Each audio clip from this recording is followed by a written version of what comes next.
अस्सलाम वालेकुम नाज़रीन, असद आबिद आपकी खिदमत में हाजिर है और ईद की तैयारियाँ जो हैं वो अरूज पे हैं। ईद कुर्बान पर गोश्त को पकाने के लिए सीखें और अंगीठियाँ खरीदना भी शेरों के बस से बाहर हो चुका है। इस हवाले से शेरी क्या कहते हैं, आइए जानते हैं।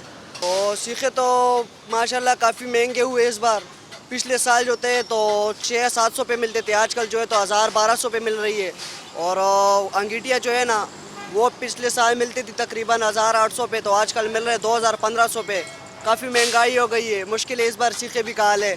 हम भी यहाँ पे तकरीबन 10-12 साल से काम कर रहे हैं। रोज़ाना रेट्स हाई होते हैं, कभी कम होते हैं, हाई होते हैं, कम होते हैं।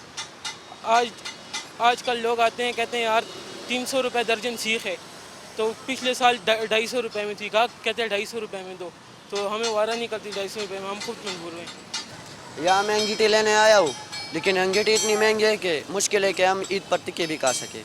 ईद कुर्बान के आते ही बारबेक्यू के लिए शेरी सीखें और अंगीठियाँ खरीदते हैं। इनकी मांग में इजाफा होते ही ये आलात भी महंगे हो जाते हैं। मुलाकात होगी अगले प्रोग्राम में इस अपनेपन के साथ कि अपना बहुत ख्याल रखिएगा। अल्लाह हाफिज़।